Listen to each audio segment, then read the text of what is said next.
us because it's a topic that touches a lot of aspects of our social lives, from our cultures, family expectations, personal values, and the way in which our younger generations are navigating this world, the very rapidly evolving world. So these conversations will allow us to explore these shifts from a space of openness and curiosity, as well as allow us to learn from very, very diverse perspectives. So we're very fortunate to help us understand that this topic, to have a very diverse panel that's been very, very well and very thoughtfully put together by our planning committee. So we have Dr. Joan Okemo and Dr. Catherine Gathu, who are my colleagues here at the Aga Khan University. And then we have Nate Kamau, who is one of our students. Very interested to hear from him the perspectives of the Gen Zs on this topic. Then we have Dr. Esther Dindi from Thriving Couples. Karibu sana. We have Nosim Natasha. I think she's with us. Yeah. She's a creative entrepreneur and content creator. And we have Kennedy Karanja, who is an elder at Sitam. I don't think he looks like an elder, really. Not traditional sense of the word. Yeah, then we have Queen Gadoni, who is a change catalyst and storyteller. And then we have our moderator, Manjala. Yes. Yes, that's great, yeah. Right. So we are very grateful to all of you for joining us this evening. And we look forward to very engaging and very enriching conversations. Karibuni sana. All right. Thank you so much, Professor Ngugi. And I also want to appreciate Dr. Shira for the introduction, toward this conversation. And like he said, rightfully, we want to have an open conversation, very real. So we're not masking things in theory, but as you're sitting here, as the audience, we want to have a conversation in your realities as young people, millennials, and even, of course, the other generation. Everyone is included to be part of this. And I want to say thank you so much for watching. We are live on NTV right now from 5:30, from the time we began to 7 p.m. So this is a very open conversation. I will let my panelists just introduce themselves a bit more personally, so you get to know why they are here and why in their professions they're interested to have this conversation. So I'll begin with you, Dr. Betty. Welcome to this conversation. Thank you very much, and good evening to everyone. I am pleased to be here. I am Dr. Esther Dindi, a consultant physician in internal medicine, currently based at Avenue Parklands. Now that the conversation is around marriage, I have been married for the last 20 years. My husband is a heart surgeon. Dr. Keith Dindi is in the audience. And I'm very passionate about marriage. Together with my husband, we run a movement called Thriving Couples. And I advocate for authentic femininity. Besides that, I am a mother of 3 kids. So I have 2 Gen Zs in the house who are very vocal as well, and 1 Gen Alpha, so it's a full house. And most importantly, I'm pleased to be here, and I would be happy to engage in this conversation. Thank you. Thank you, Dr. Esther. Nate, please tell us more about yourself and why you're interested in this conversation. Okay, good evening to everyone. Thank you again for having me. Like I said, my name is Nate Kamau Gituku. I am a student here at Aga Khan University studying medicine. And I think, personally, myself, I'm not married, but I'm particularly here to represent a particular demographic of Generation Z, a bold population, a population that takes risks, are very confident in what they believe. And I think it's very clear to show what our stance is, and especially when it comes to an institution like marriage that is constantly evolving and constantly changing, I think it's always good to assert what we think about it and what our opinion is, and to make it as clear as possible. All right, thank you so much, Nate. Mr. Kennedy? Thank you very much. My name is Kennedy Karanja, and I am a supply chain professional, but besides that, I am, together with my wife, we serve in Sitam Ruiro, where we are in charge of Faith Ministry, which is basically the family ministry. We are very passionate on matters family. We advocate that marriages work, especially in the 21st century. We have been blessed together to have been married for the last 15 years. We've also been blessed with 3 kids, 2 girls and 1 young man, and we thank God. And we want to believe that even tonight we shall discuss more on why marriages work in this century. All right, thank you so much for that. Beryl, tell us more about yourself. Hi everyone. My name is Beryl Njoki. I am a licensed psychologist and founder of an organization known as New Beginnings Go Ground. I work with children and adolescents, and I am here representing Gen Zs. Super excited because I think we also deserve to give our voice and stance in, relationships and marriages. And I am not married. All right, got you. Right, we also do have our panelists who are part of the audience, okay? And I want to also give them a chance, like as Professor Ngugi mentioned, that, they have their perspective. So we'll begin with you, Dr. Joan. Good evening. My name is Dr. Joan Okemo. I'm an obstetrician and gynecologist. I work here in Aga Khan. I'm in the field of marriage and family, really bringing forth children in the field of obstetrics. So I'm here mostly to shed light when it comes to marriage and childbirth in the essence of how fertility impacts that, and how we can educate the masses around that as they make their decisions around life and family and children. Happy to be here. Thank you so much. Right, Dr. Catherine. All right, good evening, everyone. Dr. Catherine Gathu. I'm a family physician by profession, and I'm also married, and I've been married for the last 15 years, and together we are blessed with 4 children. So I'm very pro-marriage in this conversation, but aside from that, I'm also involved in educating the Gen Zs, as a medical educator here, so I'm happy to contribute to that conversation tonight. All right, thank you so much for that. And this gentleman right here, as he was introduced by his wife, he is Dr. Keith, and we'll also get his perspective. Go ahead, Dr. Keith. Thank you. I'm Keith Dindi, the husband to the amazing lady right there. Amazing smile. And really, professionally, I'm a heart surgeon, so I'm usually touching people's hearts in reality. And also figuratively. So it's all about the heart. And so I'm really excited about today's opportunity to have conversations on matters love, matters relationships, matters marriage. Thank you. All right, thank you so much. Now that we've gotten to know our panel, what they do, we're all well placed, right?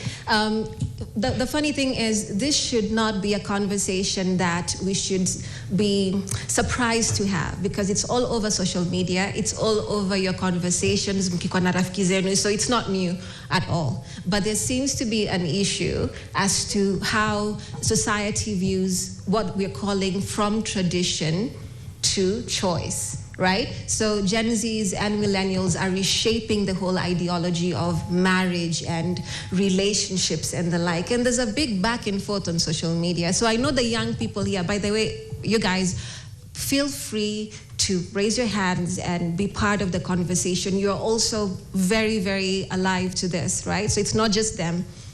You're also part of it, so feel free. So let's get into the heart of it. Why do you believe that we still have this conversation of, a Gen Z is right, a millennial doing the right thing? Why don't you want to get married? Why do you want to get married? Marriage is fake, or marriage is not, right? So what's your perspective on that, Dr. Esther? Well, thank you for the question. I think the Gen Zs have their own perspective, and maybe we'll be hearing from them as we go on. But I would start by saying that I'm pro-marriage. Are you a millennial? Yes, I am. Okay. Yes, I am. And I am pro-marriage because since time immemorial, through the religions, cultures, different societies, marriage has been the core of the community. It gives structure.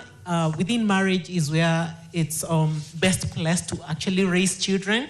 And people in marriage have this companionship. They're able to do life together because marriage requires commitment. And in commitment, two people come together. Of course, it has its economic value because you pull your resources together. You're able to give children, if you have children, that sense of belonging and that sense of belonging. And it's been shown that really kids who are brought up in a family where there's both parents, they actually have better outcomes in terms of education, in terms of development.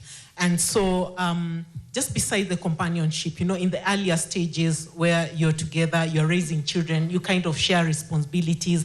And even in the long term, as you grow older, you have someone who checks on you, you have someone who will take care of you. As people get older, they need someone to take care of them, And I would say that it is still relevant.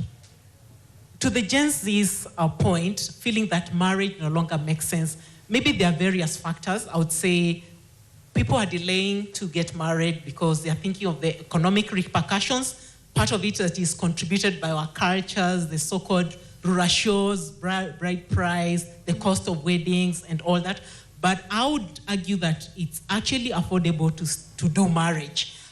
In the sense that you can go to the magistrate. There are various ways in which people can still get legally married.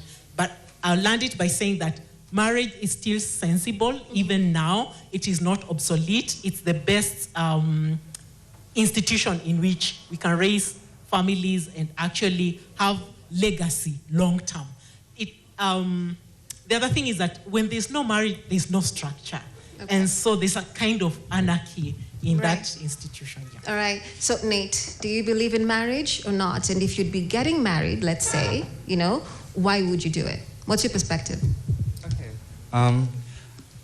Yes, I do believe in marriage. I am pro-marriage. But I'd add a cap to that and say that it has to meet certain conditions. I believe in pro-marriage being safe, being equitable, and being voluntary. And until those conditions are met, I can't say I'm just simply pro-marriage. How are those conditions, should they be met? Okay, safety means within this person, I'm not feeling any form of danger, emotionally or physically in any sense. That when I'm talking to this individual, when I'm talking to my partner, when I'm sharing space with my partner, I feel comfortable, I feel seen, I feel heard. So that's my one cup. My second cup is voluntary. I need to feel like it is my choice. My choice to get married, my choice not to get married. It's free of coercion and it's voluntary. And the third cup is safe, voluntary, and let's focus mostly on those two, safe and voluntary. So until those conditions are met is when I can be pro-marriage. I don't take it as necessarily it is a must. I take it as optional and safe. And when it comes to what she said about having two parents and it's better for the kids and it's proven that it's good for them, I'd actually say, and from the research I've done, that it is not a direct study that says having two parents means you have a good kid. And having one parent means you have a bad kid. It's not that much of a clear line. The study doesn't just say single-parent households tend to produce children who are not necessarily as good as a two-parent household. There are other factors that come into parenting which still have to be acknowledged. It can't come to simply how many parents are there in that situation. There are economic factors, there are social factors that would contribute to how this child turns out. So it's not a clear line. And the third thing I'd say is that the reason we always keep on coming back to having this conversation is people are so uncomfortable with institutions changing. We are physically uncomfortable with change. Even through your whole body, there's a certain uneasiness that comes when something that was truly rooted in tradition all of a sudden changes through a certain generation. And we have to realize that when change is justified, it's okay. So when we come back to this conversation and we're hearing Gen Zs, it's not that we're saying marriage is not making any sense. It's that we're saying it's not making any sense when it's not meeting certain prerequisites, like I've mentioned, when it's not meeting certain conditions. And you just have to be okay with that change because that change is justified in itself. Okay, got you, Nate. Thank you so much. So it has to meet certain conditions for it to make sense to you. All right.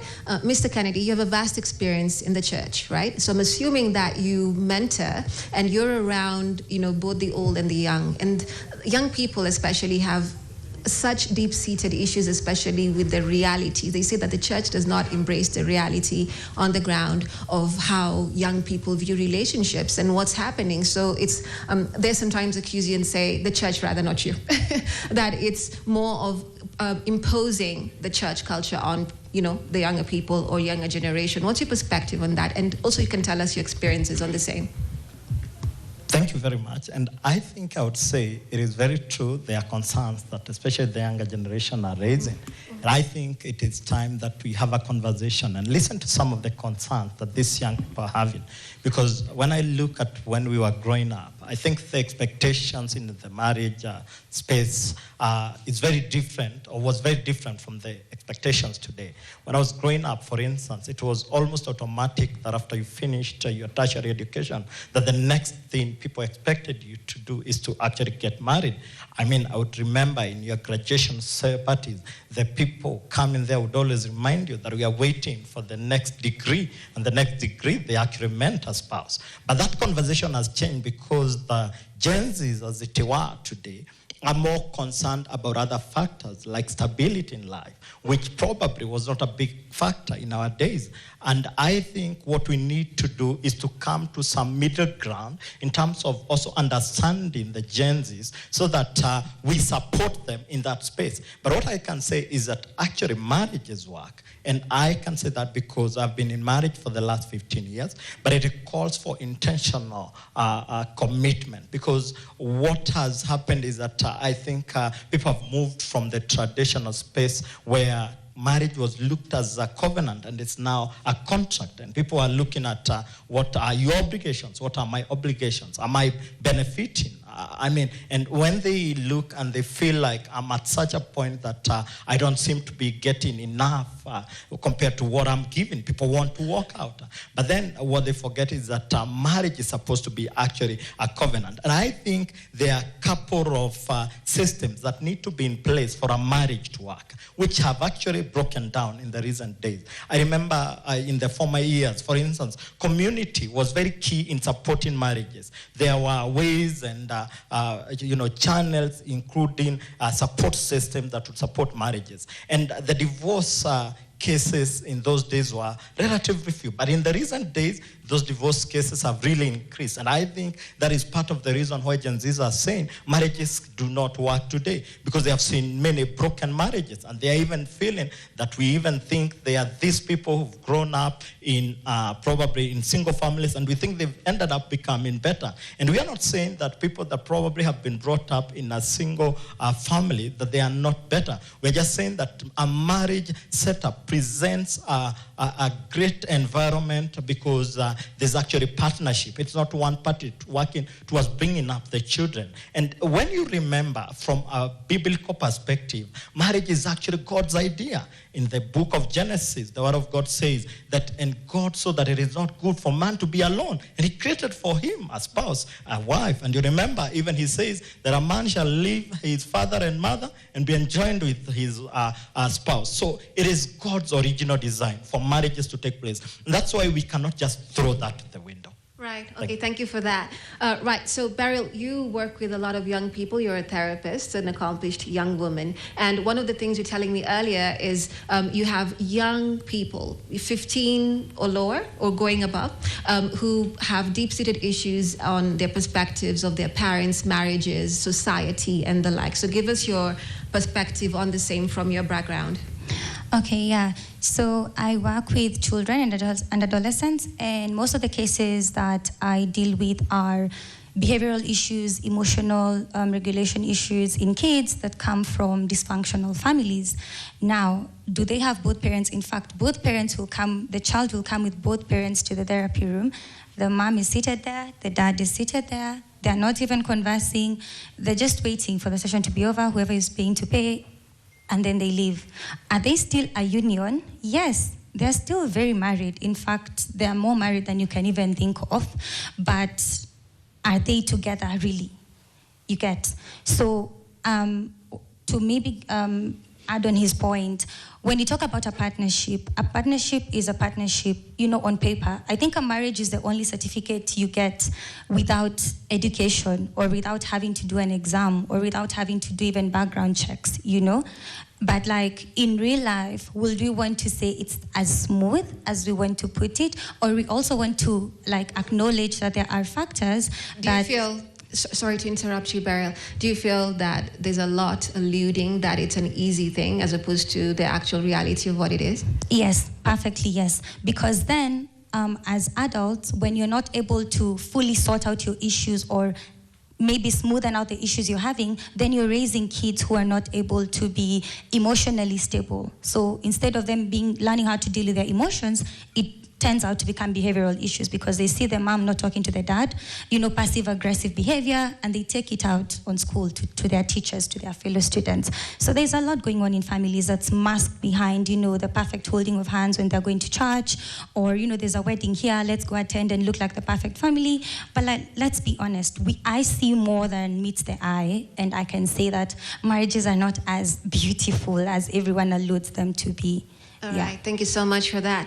So I also want to engage my panel that is part of the audience. And Dr. Joe, let me start with you, right? So you work in the gynecology space, and there's a lot happening in reproductive health when it comes to women and, how they perceive relationships. We have a lot of women who don't see the need of, being in a marriage. They're okay to be in a relationship. So generally, as everyone has mentioned, society is different and it's very diverse. So I want to know your perspective from that end.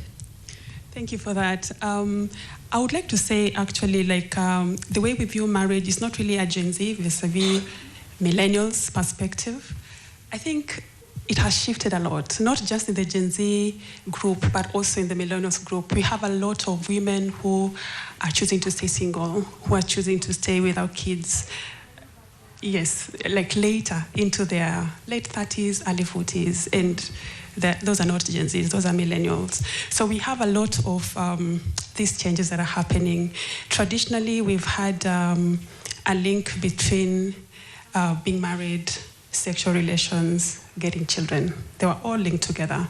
You have to be married for you to have sex, for you to get children.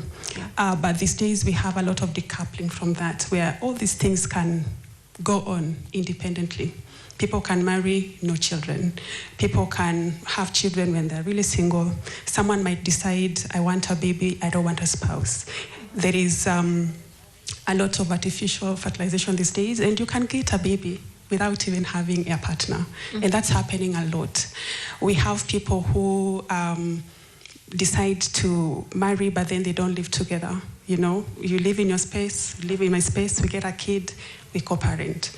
All these things are happening. As Nate said, there's a lot of change in the institution of marriage, and you really wonder what is right and what is not right. I agree with him in some sense that as long as it's safe for you, that's what really matters. I feel like traditionally, being a millennial myself, we've been brought to really just tick a box, get married at some age, finish school, get married, get kids. Mm-hmm. And people will ask you after you finish college, so are you married? When are you getting married? You marry, where's the baby? Where's the second? Where's the third? It's like a checkbox that you have to tick and tick and tick and tick and tick. And that's changing. And sometimes people have been caught up in that trap where you marry just because society wanted you to marry, and then you found yourself in some unsafe situation. People are dying. People are being killed in such institutions because you have to die in there until death do us part. And this is what we have been told. And, it's inculcated in our minds as millennials, and also I'm sure some Gen Zs as well. So there's a lot of change that is happening. I'll just say something that I was told growing up by my dad or my elder brother. Choosing a spouse is one of the greatest decisions you'll ever make in life. You get it wrong, you're doomed. The people who will marry and they will undo everything that you have ever accomplished. And they're those ones who you marry and they really make you the best version of yourself. So it really goes down to how do you pick your spouse and how do you navigate life after that. All right, thank you so much for that. Dr. Catherine, your perspective. All right, perhaps just to continue with the conversation, but maybe also pose something that we, the audience, can reflect on even as we go on. Do you realize we've been in a conversation on marriage for perhaps the last 30 minutes or so, but there's nowhere love has been mentioned, or at least I've not heard it. Do you realize? People who are in love in the room, please. You're allowed to echo, because it's a very, big ingredient to all this. So, Monsieur Gope, I know right now everyone is sitting pretty, but soon, please, the floor is open. But perhaps are we thinking of how this narrative has changed? Because previously, you're in love, get married. But perhaps the generation is showing us that really has changed from that. And maybe even what I've heard from the panelists who have already spoken, there's no really one person or generation that is saying we're against marriage or we are pro-marriage. What they're saying is certain things need to be in place for marriage to work. And I want to agree on that. And one of the things that I think becomes a challenge when it comes to relationships and marriage is this idealistic view about marriage. Find people are looking for Mr. Perfect. Why haven't certain people settled? Because you're waiting for that perfect timing, perfect man, and we know that doesn't exist. So I think the first thing that we need to shed off our minds as millennials, as Gen Zs, is that narrative about perfection, so that we can start seeing people for who they really are, and they can start seeing us for who we really are.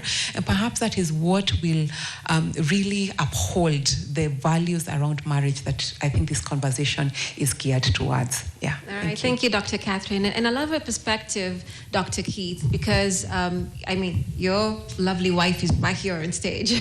So I'm curious, do people come up to you and tell you, kweni real, nini who are in our hold together? What is this thing that 20 years, gets you still, in the game and in love? Are you in love? Are you both in love?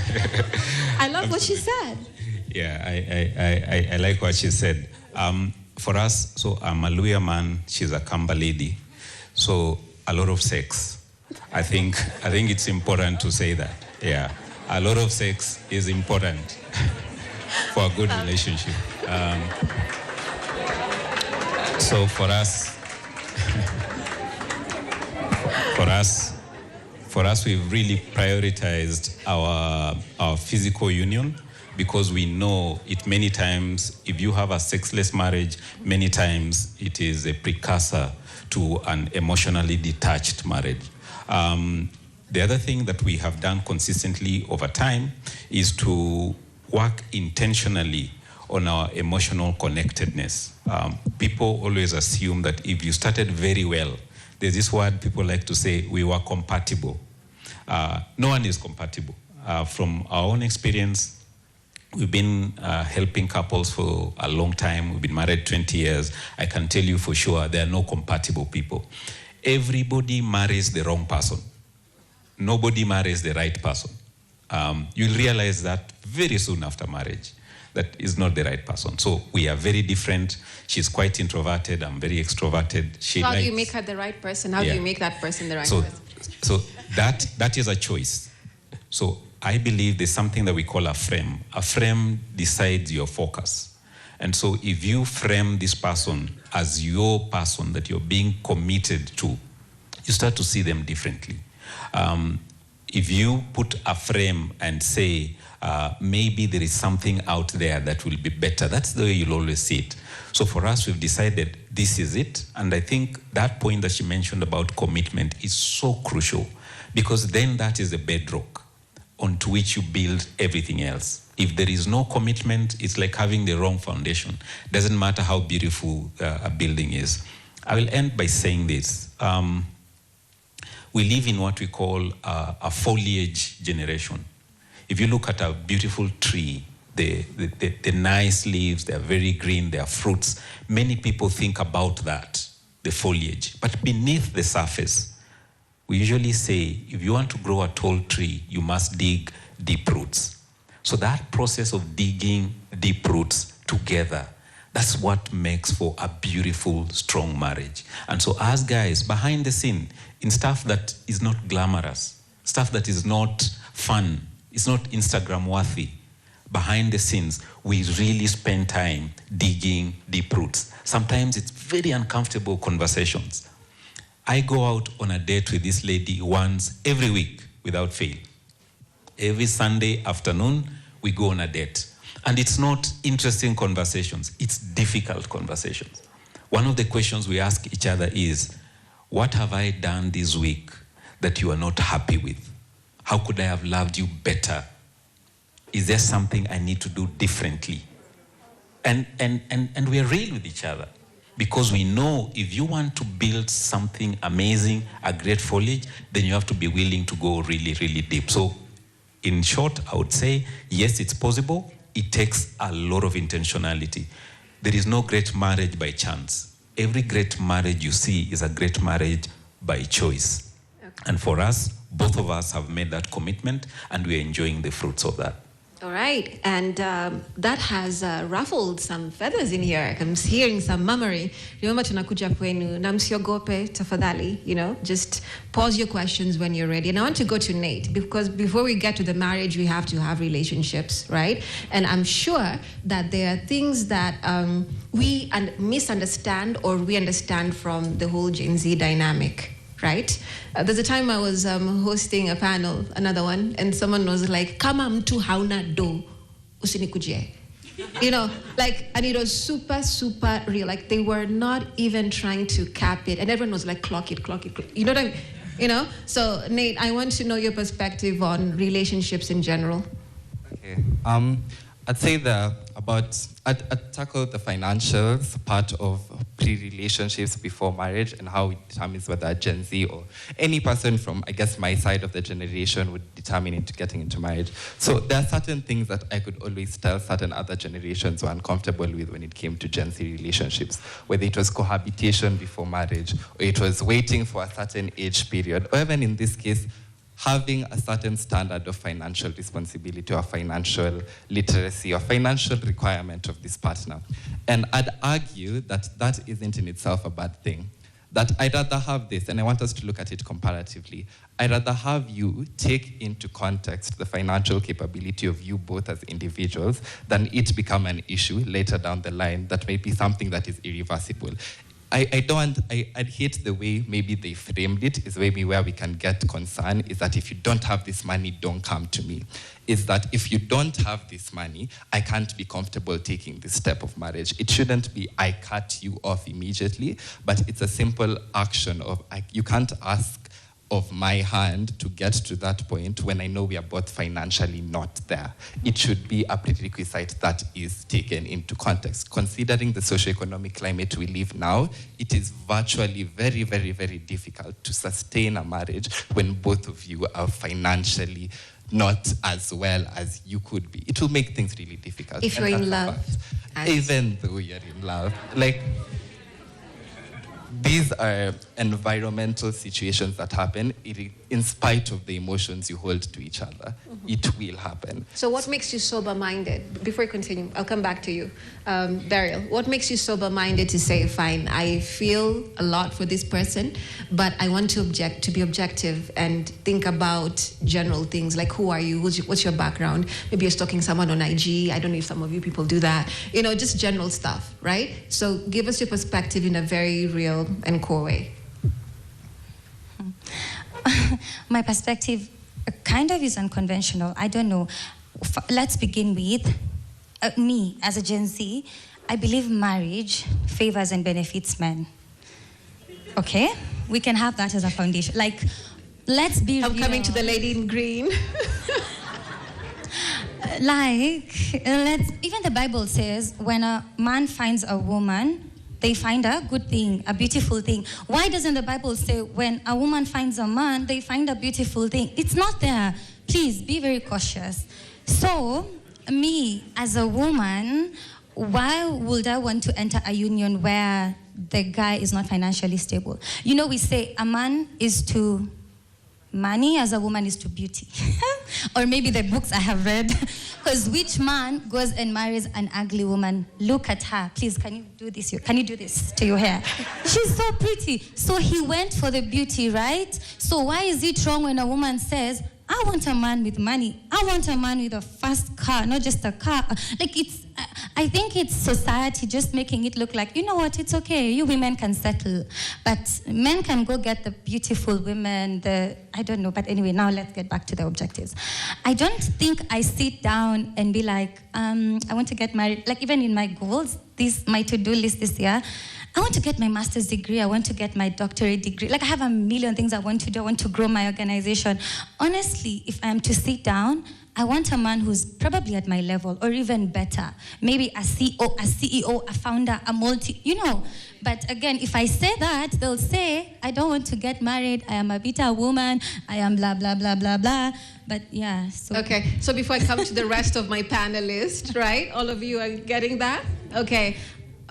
This amazing young lady in a green jumper, hoodie. You, my dear. Yes, you. I saw you clocking it. I saw you clocking it. So, and you really loved the perspective that she mentioned. So tell us more about it. I don't have much to Yeah, just a minute. We're getting a mic right. I don't have much to say, except that I agree with her, especially in terms of religion, since religion is in this topic. I'm sorry, but I'm not going to submit to a man. Yeah. Elaborate, please. Elaborate what that means. We're very curious. In the Bible, it says that wives should submit to their husbands, and I'm not with that. Tutarudi hapo ufafanue. Lazima tupate hiyo ufafanuzi. Right, so I want to take it to another member of the audience. Right. Okay, there we go.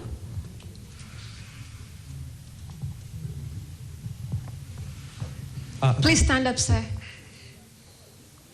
Thank you. So to start, I think marriage is a beautiful concept. The idea of devoting your life and to another person is so beautiful, only if you want it.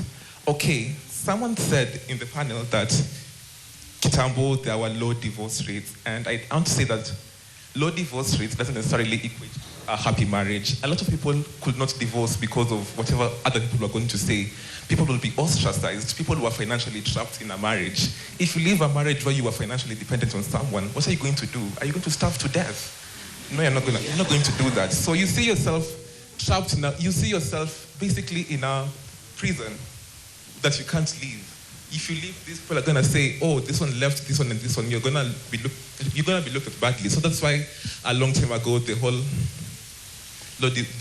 no divorce rates because of that. And then again, the whole biblical concept of marriage, there's not necessarily one definition of marriage, because if you look at so many patriarchs in the Bible, they had many wives, they had concubines. Solomon had 1,000 of them even. So if you say man is going to leave his home to join his wife, which one? Because Solomon had 1,000 wives, Abraham had Sarah, also had Hagar. Jacob had to work 14 years to get the woman he wanted. He was given one he didn't want in the first place and still had children with her. Mm-hmm. More than six, if might I add. So the whole concept of man leaving his home to join his wife, it basically just explains why marriage might exist. It doesn't necessarily enforce a rule against society and other people. So yeah, like I said before, it is a beautiful concept only if you want it, as has been demonstrated. Thank you. Okay then, right. So that's a member of the audience. Is there anyone else who'd want to contribute before I go back to the panel so that they can be able to articulate this aspect? Anyone else? This gentleman right here. Thank you so much, sir. Good afternoon, everybody. Thank you very much, our speakers, and thank you very much, moderator. I've been listening very carefully about this conversation, and much is taken on the side of Gen Zs. Gen Zs only. What about the other generation class? I think it is affecting the entire generation. But the Gen Zs are the most affected. When I hear one of them saying that submitting is a problem, submitting to a man is a big issue, and I ask myself also again, how come if they fear marriage, and we hear them marrying, one gender marrying one another, and they live, and we don't hear them talking about that? Is that biblical, or where do you get this thing from? So to me, I see that what is coming about the Gen Zs is it is a colonized mind, whereby now we are importing foreign ideologies. We bring it in. Okay, come down. Okay, we'll all have a moment to answer, I promise. There's a gentleman right behind you in green. So, we'll have a time, but let him finish. I we'll like such a conversation whereby everybody wants to participate. I'll give you the floor and I'll respond later. So that mind is what makes our children fear the marriage, one thing. That's number one. Also, we as their parents, we have not nurtured them, sharing with them the beauty of marriage, the beauty of having a family. And then we give them background of our grandparents, whom even when they never went to job anywhere, they never worked, but they lived loving each other for a long time. Even at older age, you see them going to church, holding one another at 80s. And they didn't have any job anywhere, but they shared the little they had. So there was no fear of marriage. But here we fear the marriage because of the foreign ideologies, whereby now we feel you can do without marriage and life goes on. But you don't remember that you will pass the Gen Z to another age, whereby you need somebody to hold your hand as you carry on to the future, to another world. So that is the time now you'll feel that I wish I knew. So to me, I think the mistake is on us, the parents. I don't blame the Gen Zs, but I blame the parents because we don't show them what is the value of getting married, even if you are jobless or you are a shamba boy or you are working in the village. What is the beauty of this having a family? All right. So to me, I say we should nurture them by guiding them to see what can we get out of marriage, but not to say that living a solo life is better than having a family. Right. So, thank you, sir. Thank you very much. Thank you, sir. Thank you for that. Right. So I'm going to go back to my panel so that I can be able to respond to that or articulate this matter. So I'll go, before I come to you, Nate, let me give Mr. Kennedy, a chance, and I'll come to you, Esther, and Mr. Keith. Yes. Very interesting conversation in the room. And I must say that I think one of the concerns I have is the current culture in society we are living in that is having a lot of individualism. It's a consumer culture, and I think we are very materialistic, focusing. I hear, does he have enough money? Does she have enough money? And my view, for instance, is I think I look at life from a balanced view. Because if, for instance, you found a man with a lot of money as a lady, and they do not have good health, or for instance, maybe there are other challenges involved in that union, then are you going to be able to enjoy? And so I think we need to look at life from a balanced view. Are we able to be happy? And I think Dr. Dindi said something, that there's a lot of commitment. And I think one of the challenges is because people do not want to participate in making marriage work. But if there's going to be commitment, I think then you will enjoy the fruits. And I think probably why people are not desirous is because there are no fruits to be seen out of the marriages. But if you put in a lot of hard work, by being committed to each other, by improving each other. Actually, a marriage union is supposed to be a space where you come together and improve each other, make each other better. It should be a place where you actually challenge each other. I can tell you, in a healthy marriage relationship, there are certain virtues that get worked on and improved in you. I mean, your patience gets improved. Your humility gets cultivated. I mean, your kindness gets improved because you are basically working together. But then listening to, for instance, about what the millennials have projected to the younger generation, I agree. I think there's a lot of hard work that is required from the older generation, basically in modeling, because when you don't model, I mean, somebody said that children are about monkey see, monkey do business. So if they see you doing this, and then, so they are saying there's no happiness, but you're telling them to join. And they're wondering, why are we joining? There's no happiness in it. But I think we can change the conversation and say that we can be very intentional. So we are saying you've got to be intentional, and we are saying that it is okay to have a conversation where you even sit on a table and agree. Are we going to be committed, both of us? And I hear somebody ask, if he's going to get a beautiful lady, why can't I get a married man? And you know what? Man is relative, because I could be worth 1 million, but according to you, I don't have anything.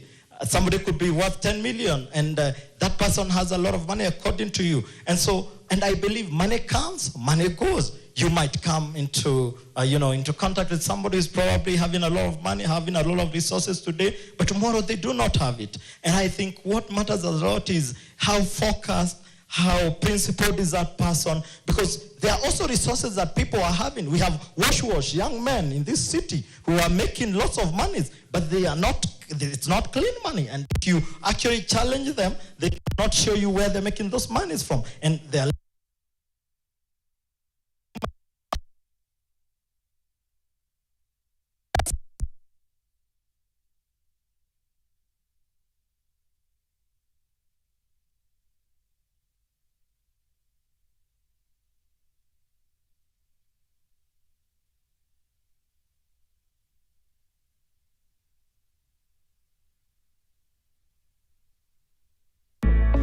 Women's health matters, and informed choices matter even more. This Friday, join us for a powerful masterclass on women's wellness as we rally towards International Women's Day at the Movenpick Hotel and Resort from 9 a.m. to 11 a.m. Under the theme, Her Health, Her Choice, Fertility and Weight Loss, top experts will unpack how women can take charge of their fertility, health, and well-being. Hear from leading experts including Dr. Mukami Gathariki, board-certified plastic surgeon and director at Nairobi Sculpt Aesthetics Center, and Dr. Diana Wangari, partnership lead at Nation Media Foundation. Be part of the conversation that empowers women to live healthier, stronger lives. See you there. Turn it up, lift him up, and let the spirit move.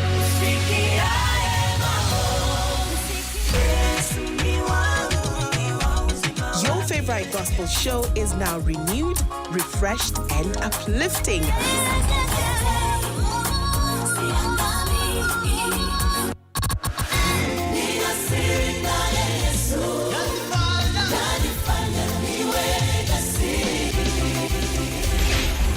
From timeless classics to today's Christian hits, we're bringing the praise, the power, and the presence of God right to you. Praise Break, weekdays 4 a.m. to 6 a.m. Only on Nation FM. Your voice, your vibe. Politics has always been about interest, but who defines this interest better than grassroots movements? This Saturday, the distinguished senator from Narok County, Senator Ledama Olekina, who is also the whip of the minority party ODM, will be hosting, together with grassroots mobilizers, the ODM top organ led by party leader Dr. Oburu Oginga, minority leader Honorable Junet Mohammed, party chair Honorable Gladys Wanga, in a consultative meeting meeting to be held at Melelo in Narok South to chart the political future of the Maasai people in the 2027 coalition landscape. The meeting will host grassroots mobilizers from Narok North, Narok South, Narok West, Narok East, and Kilgoris constituencies to narrow specifically on the socio-economic needs of the Maa community.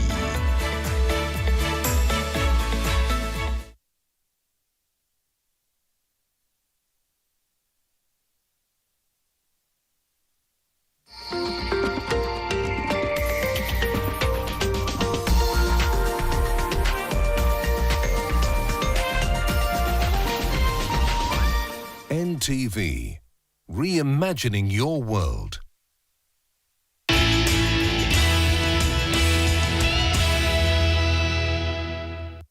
Then I saw the potential in him. I saw the leadership in him. I saw the peanuts he had and how he would have structure around how to spend those resources. And he took me out on that small budget, but he treated me right. So I saw a man of character. I saw a man that I could engage with intellectually. I saw a man who was fun to be with. It was easy to spend time with him. And I saw a man with a vision. Because, you know, when we started, when he proposed to me, I said yes. It was not proposal to just date and check out things. For us, it was clear it was towards marriage. Of course, we had a long journey by the time we got to that point. But it's that I saw vision in him. I saw what he wanted to have in life. And I was like, I want to be part of this dream. And it's something I felt I can come alongside and support. And he had a growth mindset. That is personal development and just, you know, the thoughts, the dreaming into our future. He brought me along in his dreams. And we shared in common. And, you know, we not only fell in love, we are still in love. It's by choice. With time, when you get married, then you realize you remain in love by intention. It's the things we do day to day that keep us in love. I see these guys somewhere and they just get excited. I am still in love with this man. Amazing, Dr. Keith. You must be doing something right. Right. So, Dr. Keith, now that she's mentioned all that, what was the factor for you? You know, and their understanding. Like I said, our audience is brilliant, all these young people. So they have a lot of aspects that they know and they understand, but we need to give it perspective. So, Sure. Tell us. Sure. For me, I must say it was her smile. The very first thing that hit me was that smile. As you guys can see, when she smiles, yeah, the world stops moving. So when I first saw her, I was a first-year medical student at that time. I was 19 years old when I first saw her, and I proposed to her when I was 20. So between 19 and 20, I got to know her. I joined every organization that I found out she was in. She was in the drama club, so I also joined. Anywhere she was, I joined, just to get to know her. Mwanaume ni kujipanga. And so we've done that journey together, as we said, with a baseline of commitment. Let me just quickly mention something about what my brother in red said. It's important to realize in the Bible, there are things that are described and they're not prescribed. And so the Bible does not hide things. It's very upfront. The patriarchs did some things wrong, and the Bible does not hide. In fact, if you're to read the Bible in the Old Testament, it's extremely scandalous. And so Jesus in the New Testament comes and says, in black and white, he says, it was not so from the beginning. In the beginning, he then says, Jesus himself said, a man shall leave his father and his mother. So just to answer that when you see the patriarchs, that does not mean that describes something we should do. It's not prescriptive, it is descriptive. And then the last thing I would say about just the aspect of marriage, money, and all that. I think if you are to pull back the sands of time, as we've done by looking at so many of my patients, the work that I do, I handle patients many times in their last moments in the world.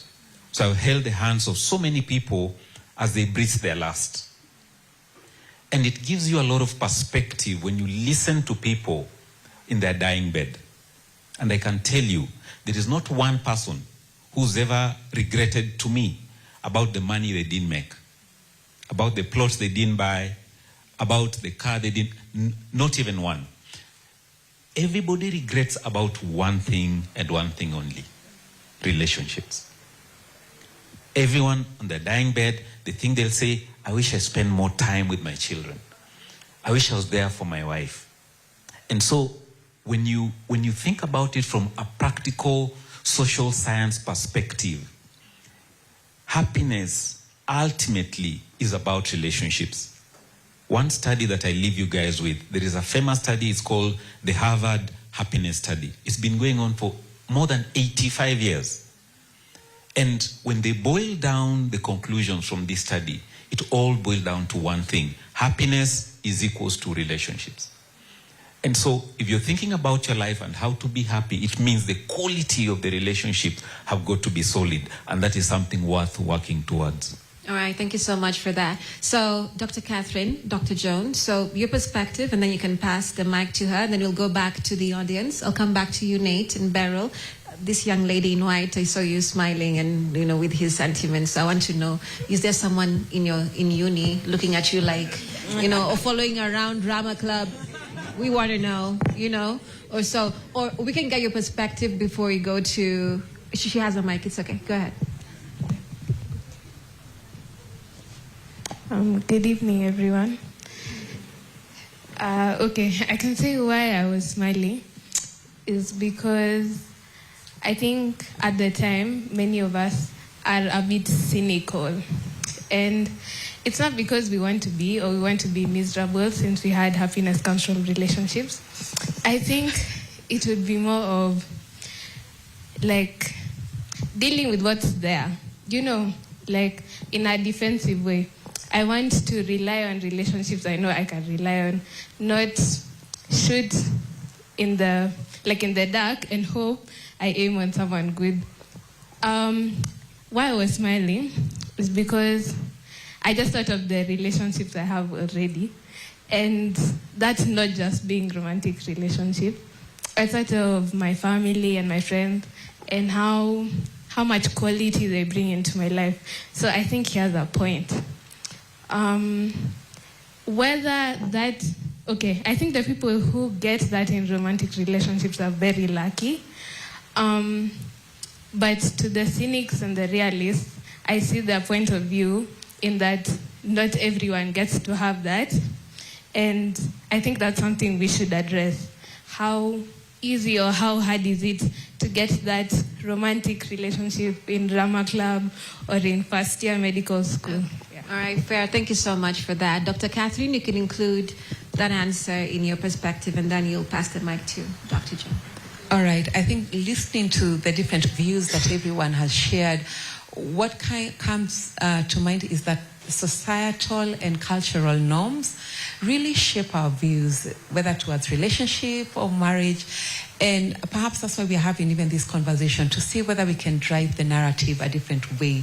And having said that, one of the things that I think really affects the younger generation, at least in my view, is the overt emphasis on, some imperfections, whether it's with people or perhaps somebody not ticking all the right boxes before they become it, or become the ideal man. And I love the examples that the Dindis, have shared with us in terms of when she met him, he didn't have anything to his name, but they still chose to look at certain things that sort of made sense to them as to what marriage is, and they chose to come together.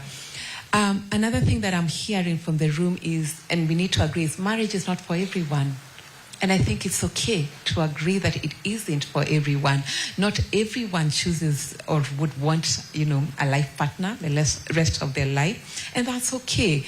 And I think seeing that from everyone's view, it's a good place to start. So the people who are more pro-marriage understand the fundamental principles that, work in a marriage, happiness, we've been told, studies have shown that. And so that even as you get into that institution, you're ready to invest to build that happiness, to build that friendship. I personally think that the highest form of, friendship or love in a relationship is friendship. Building that friendship with the other partner really tends to form that love or cement between the two people. Yeah. All right, thank you. What comes to my mind, it's more of questions rather than answers, really. When I hear people talk, the elder said, monkey see, monkey do. Yeah. Right? When you look at millennials and the fact that we are really pro-marriage, a lot of us are married compared to those who are not. And when you look at the Gen Zs, and maybe, I'm not so sure, most of them are not for marriage. We have cynics, as she said, and realists. And we are the ones who have brought them up. Have we failed them? Are we failing to role model? What are we teaching them? What are they seeing when they look at us? Are we thinking of ourselves more highly than what is actually true? Are we being pretentious? Are we overestimating our relationships? Because they're seeing it, and their opinions and their reality is based on what they have seen from us. So what have we showed them, really? All right. I think that's my question. I don't have an answer. All right, quite poignant. So, with our Gen Zs, I know Nate, you're burning to say something. So let him finish that burning point, and then Beryl, and then the gentleman in a green jersey, he had something burning to say. Okay, wow. I have a lot to say, so forgive me. I realized I've been a bit conservative, a bit quiet, and I was trying to gauge the level of the room. But anyway, now I'm good. You want to feel free? Yeah, now I'm free. So I'd start it like this. That one's theological definition doesn't justify a civil law. We have to acknowledge that marriage is defined under the Constitution. It is a social institution justified by the law. It is not theological. You don't get to come and say, in the Bible it happens this way, therefore it should happen this way. That is not a general rule. If you want it like that, you have to go to a biblical state. That exists. But as far as I know, that is not Kenya. Not every law in the Constitution is made for Christians. And therefore, you can't say that how marriage is in the Bible is how it should happen in real life society. So my second thing, Dr. Catherine, my course lead, has talked about the perfect person. Aki, please don't hate me. You said we keep on looking for this perfect individual. But I'll tell you this, I'd rather have us looking for a perfect than settle on their imperfects. I'd rather you have a goal, a standard. Let that be your perfect. I genuinely rather have. For your safety, I'd rather have that than have you compromising on certain things. That shouldn't be compromised. So you ask yourself, for your daughter, for your child, would you rather them have a standard that is perfect for them than go into it willing to compromise because you told them the perfect person doesn't exist? Okay, I'll go to my third thing. Mr. Dendi talked about framing it yourself, that compatibility doesn't really exist, and you have to frame this person in your mind. So first I'd start by defining compatibility as two things that can occur. Not that they're similar, not that they're different, but they can occur together, okay? So your dynamic, you occur together. I'd say you're compatible. If you can work together, occur together, function together, that is the definition of compatibility. So I'd say compatibility, don't get stuck in the definition of it. It's a simple English word that says things can occur together. If you and your partner can work and function together, you are compatible. Hiya, twende. Okay. Almost. No, go ahead. Yes, yeah. Finish your point. You talked about framing it yourself, right? You frame the good, deal with the bad. And allow me to use your example as a dynamic. Yeah? You work perfect. I love it. It's so romantic. It's really cutesy. You work together. You work well, right? So he comes tonight. You're having an argument. He's mad, right? He's mad at you. You've seen a reaction you've never seen before, right? You decide, no, let me frame it. No, I know, Mr. Dean. No, let me frame. No, we are framing the good. We are framing the good. We are dealing with the bad. You're framed. Higher. Another day, anakuja, akavunja glass. Hey, no, I know, Mr. Dindi. Let me frame the good.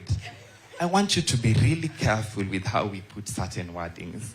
When you tell a certain person who is single and you tell them, when you meet your partner, I want you to frame this person. I want you to put good and bad aside. And put a weighing scale. Ona chenye unaweza pambana nayo.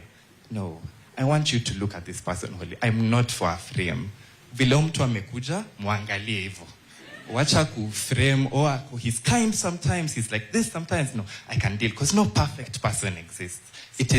it can become quite harming. That's all I'm saying. My second last thing, to the finances. So much on your chest. I'm sorry. The finances thing, I feel like I maybe wasn't clear. You know what's so funny about these people who will be like, oh, the girl wants a millionaire, the girl wants a billionaire. You're the same person who will be mad that she wants a millionaire, but you still want her to cook for you dinner. So this is the thing. When you want certain things on the table, the other party is allowed to want certain things on the table. So I beg, if you are going to that table, and you want certain things, allow the other party to want certain things. Nyi mukubali hizo things ni nini, mystery. To the guy, lastly, you said that we have a colonized mindset. Now, I don't know what colonized means for your definition, but for me, my definition, and also the one for the dictionary, historically speaking, if I'm not wrong, Christianity was a colonistic thing, right? So I'd argue that instead of telling me that Gen Z's mindset right now is a colonized mindset, where you base your principles is also colonized. So let's not say everything the white people brought is bad. It's a colonized mindset equal to bad. Those things are not equitable. We have medicine equipment that was brought by the whites. Do we say that's a colonized mindset because we use them? No. We as Africans get to decide what is good or bad, depending on where we came from. So historically speaking, your viewpoint is also colonized. Okay. All right. Okay. And I'd like to say this then at the last thing, because I had so much, as I'm realizing. They said that they worked, yet the guy wasn't financially there, yeah? Like, he didn't have everything. Like, he wasn't the millionaire, he wasn't the billionaire. And again, I love that for you guys. But the exception is not the rule. It has never been the rule, okay? You, like we've said, marriage is a choice. At least hapo nimesikia mtu akisema. Now, since that you've said it's a choice, you don't get to decide what I choose and what you choose. It's not a linear thing. You chose the character and the sex life and the whatnot. I get to decide I want him to be here economically. I want his mindset to be like this. Because at the end of the day, your choice is your choice and mine is mine. Okay? All right. So, ya mwisho, my lord. Okay, finish it off. I am pro-marriage. If it works, and I love it. But within being pro-marriage, I am okay if someone doesn't want it. All right. It is justified. Fair. Okay, and the audience sounded like a choir. There you go. All right, so very quickly, we'll get your perspective. And I want to, of course, acknowledge one of the panelists. She came in a bit late, and I'm sure most of you do know her. She's called Queen Gadani. Queen, thank you so much for coming in this evening. And, of course, the mic will get to you just shortly. As you can see, the conversation is quite wow. Right, so, Beryl, your perspective. First things first, Nate. I see you. I also wanted to point on what the guy said. I think we are woke. We are a woke generation, and we have decolonized a lot of things. So, on his point, we've colonized it? No. To the no, we've actually decolonized it. As Nate said, if someone wants me to go home, cook dinner for them, bear children, there's a lot that society expects from women. And even, just also maybe to bring up this point, why would I want to get married when I know it does not benefit me? So is it just because society says, get married, get that title, Mrs. I don't know who, and then you'll get a certain title in society? Why can't society allow girls to just grow up and be girls? Why can't society let girls wear white dresses and not say, oh, you'll wear a white dress and look also beautiful at your wedding? Oh, if you can't cook, which man will marry you?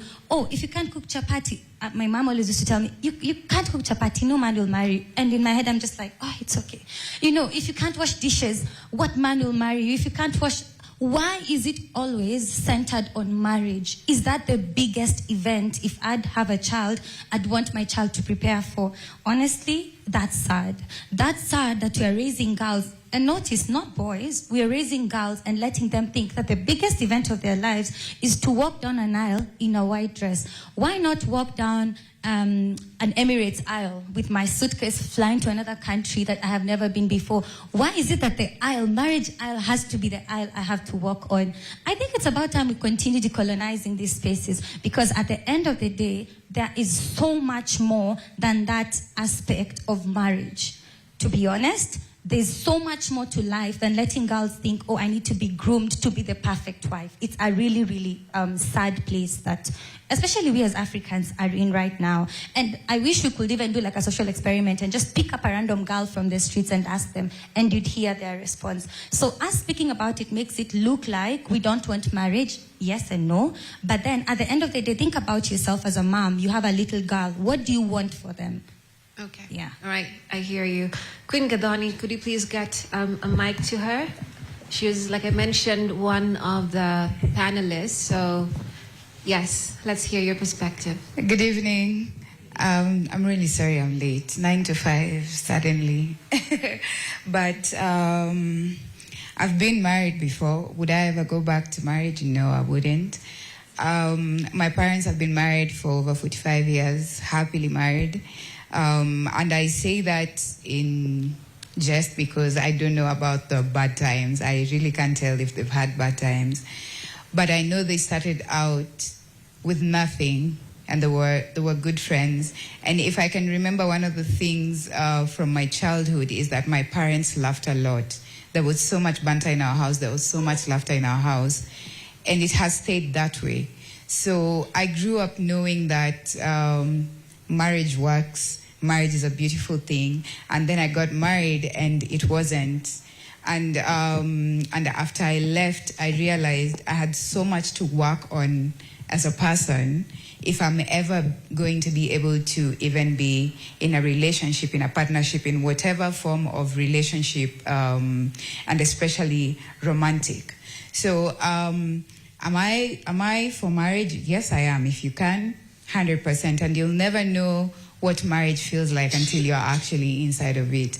But then there's a very big gap when it comes to marriage and what we're calling colonization or decolonizing of our minds and what we're exposed to over time, because to want to be happily married is to know that you're going to live with a person who's completely different from you, a person who believes in different things, subscribes sometimes to things that you might not be aware of. And the unfortunate part is that when you're dating, a lot of times when you're dating and then you get married, the person you were dating and the person you get married to are completely different. So you're lucky if the person you're dating is still the person you're gonna meet in the marriage. But I think there's the big gap of women getting educated, getting their money up, but still having to submit is completely out of place, because what initially marriage was supposed to provide, to protect, the men were supposed to protect and the women were supposed to love and safeguard the home. But now, the providence that a man gives now, a woman can get it for herself. So then that part of the conversation becomes null and void, because women don't need to stick in marriages because they're making their own money. Women are educated now and they can travel. They have all of these freedoms. We have all of these freedoms. And we want to be with men who actually look at these freedoms and not think of them as being a big head, but being a woman who's ahead of time and holding her down and accepting that that's who she is. But a lot of times then it becomes a competition, so that if you earn more than your husband, then it starts to look like you're looking down upon him. Well, that's not the truth. So I think there's a lot of inner work to do. Mm-hmm. If you're going to agree and say that I want to be in a marriage, you have to know that walking into a marriage is walking into another person's life. And one of the things that's also going to happen in your marriage is that you're going to grow and the other person is going to grow. What happens when the goals shift for the other person? Are they willing to sit and walk with you as you change, or what does it become? Because when you look at even the millennials who are getting divorced now, a lot of times it's communication breakdown, it's financial well-being falling apart. So it's barely sometimes cheating. A lot of times it's how you change and your partner cannot accommodate it. All right. Yeah. I hear you. Thank you so much for that. Now, like I mentioned earlier, we want to get your views from the audience, and that gentleman in green had, something to say, so we'll pass the mic to him.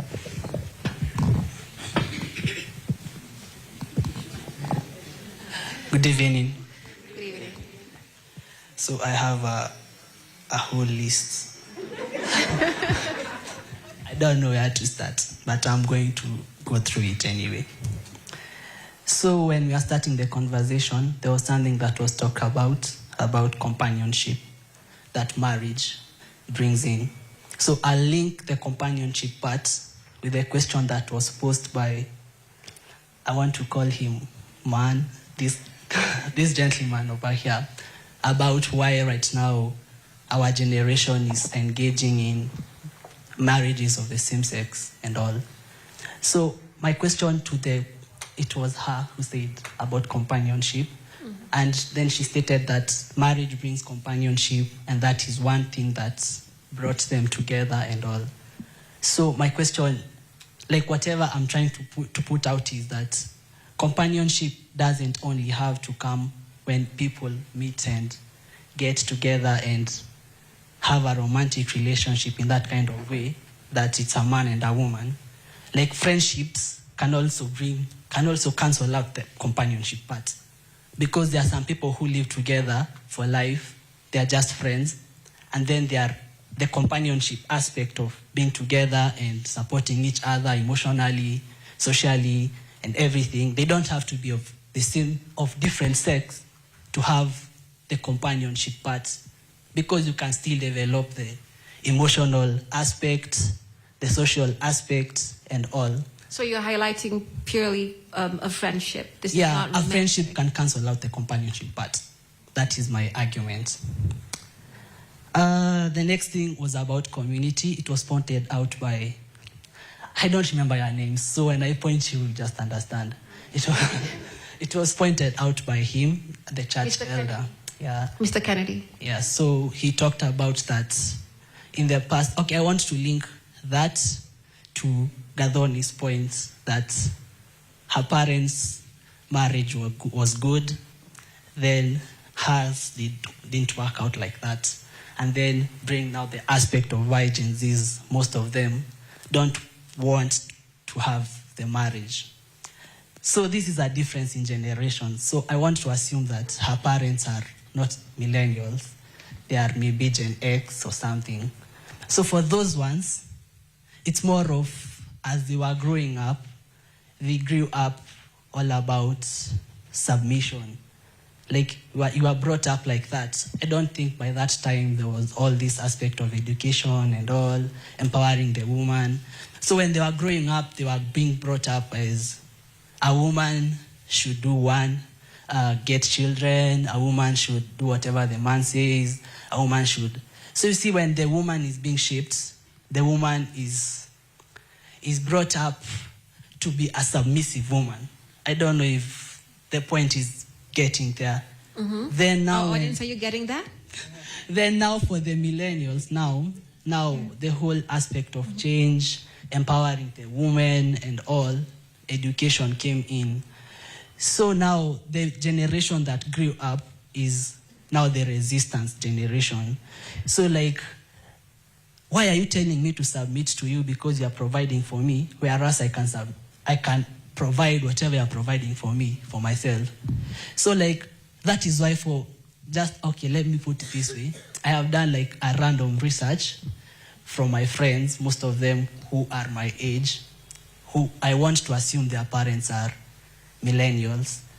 And most of them, approximately all of them, I would say 90% of them, their parents' marriages are not working. All right, so before you continue, Yeah. and I acknowledge your perspectives and aspect, we need to sign up from our TV audience. Remember, we are live on NTV, so you'll allow me to just do that, but our conversation right here in the hall continues. So I want to acknowledge everyone watching us from home. This is Live Conversations coming to you straight from Aga Khan University, and remember, this platform is, an ongoing one, so they have different conversations like this throughout. So remember, go onto the platform and you can have more information on the same. And thank you so much for tuning in and watching. And for now, we'll hand over to, of course, our anchors in studio for the 7 p.m. news, as we approach there. Thank you so much for watching.